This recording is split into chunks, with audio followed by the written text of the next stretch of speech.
What's interesting is Greg and I were having that conversation about lists. So the Twitter lists, we were wondering if this was the new way of seeing if someone is reputable or not. And clearly this can easily be gamed. So I think this will be good for 5 minutes, and then we'll get to something else. According to a few interviews I've seen with the Twitter guys, they're already working on a kind of a reputation system where certain, like some people twittering will be able to be identified as like reputable persons. Yeah, but there's a bigger dimension to it than reputation, because reputation in some ways implies only popularity, and that still isn't directly relevant. That's right, yeah.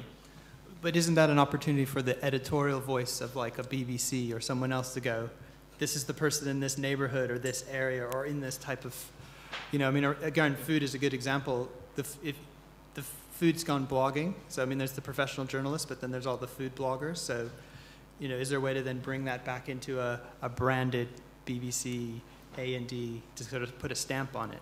That's a good point. I mean, right now a lot of companies are focused on content creation, but I think in the future with the fragmentation of content, there will be a lot of curation we see also that needs to happen.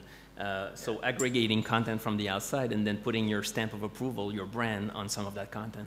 I mean, Silver Spoon do their top, 30 food bloggers in the UK, and it's always changing, and people are trying to get in and out of that. So that might be, one signal.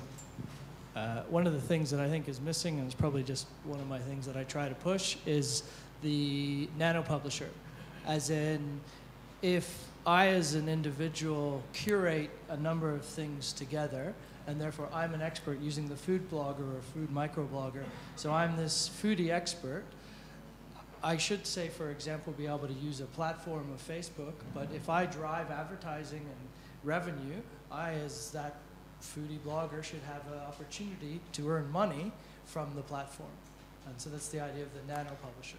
So I think you're right. I think it's the way Google AdSense has been very popular. I mean, that's also, I think, the poster child for atomizing your business model, where Google is leveraging other websites to generate revenue, but they're also like incentivizing, that's a tough word in English. They're giving incentives, financial incentives for people to use AdSense by sharing revenue.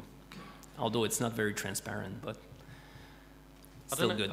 I don't know if it's related, but one of the things that we're looking at is allowing you to reward your friends and almost bestow status, but from within to your own social network, and use that as maybe some way of helping with that segmentation that kind of Bernie mentioned being a problem earlier. Is that, and it's probably related to rewards and status, but that actually coming from you, and that your friends have made you, or your connections have made you, what you are online, and therefore you should be able to reward those that have helped you get there, and to differing degrees. So I saw a presentation from Stowe Boyd, who's a social media expert at Web2 Expo, I think already 3 or 4 years ago, and he was saying that in the future, it's actually the people making the recommendations that would be rewarded by the merchants. So that the advertising model would completely be turned on its head, and it's the whole word of mouth, the people that are promoting the business, that would get rewards.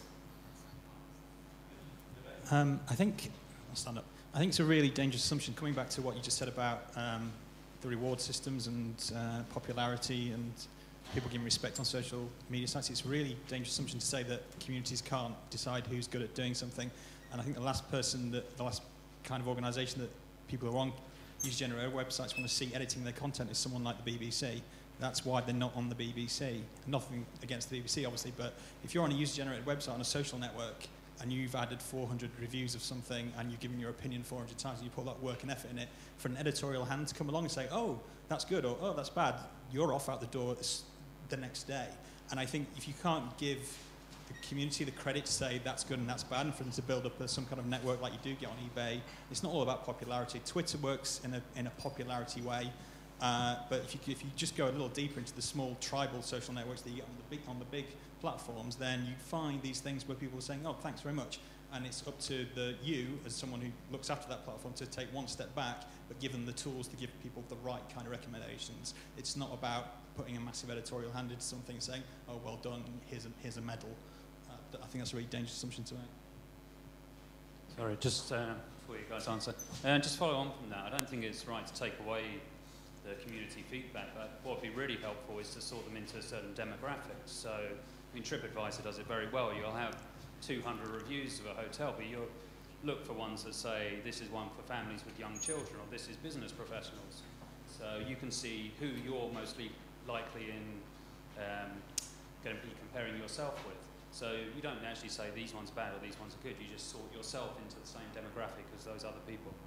I've got one around performance advertising at the local level, and I think at the moment, other than vouchers, click-to-call, some transactional capability, mainly around restaurants and bookings, we're still quite far as an industry from being able to prove to a local advertiser, you know, where each pound or dollar that they spent has gone. It'd be interesting to hear people's ideas of where you think that's going to go in the next 5 years. So obviously with this exercise, I only did the user side, but from a monetization point of view, I really think that, and I think we've seen it in many conversations today, that those special offers will be definitely the thing to monetize the real-time activities.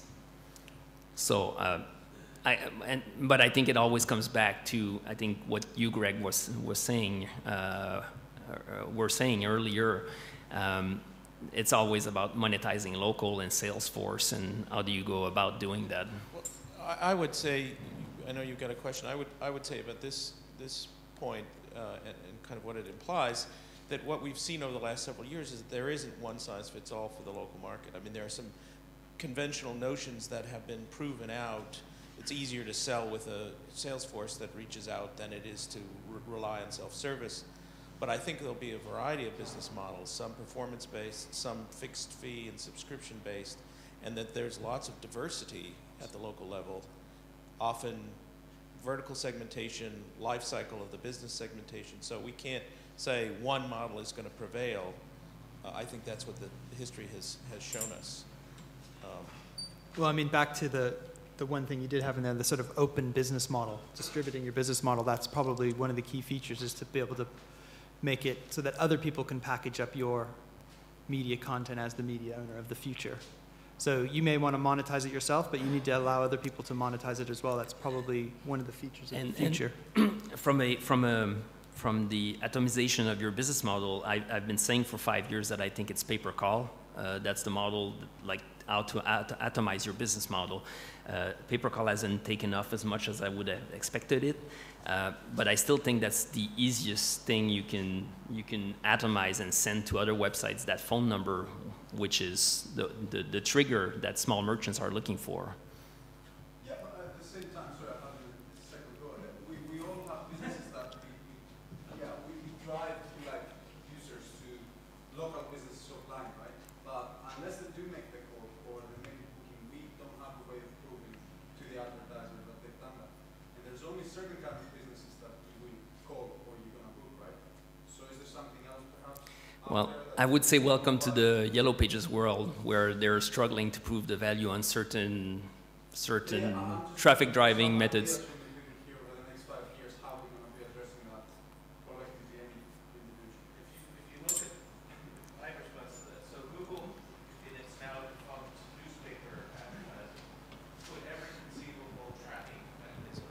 Google in its now defunct newspaper advertising program put every conceivable tracking mechanism on those newspaper ads. 2D barcodes, tracking phone numbers, short codes for SMS. You know, they did, and in some cases maybe even vouchers. They did everything they could to track and to then presumably prove value to the advertiser. And I think that you have to use a multiplicity of strategies in order to try and convince. And maybe you get these packages that are tied up with these other products like reputation monitoring. So you're providing leads and you're doing this other service which is bound up in the same package. So it can't, you know, it's not all about did you deliver the lead, but there's these other value-added services as well.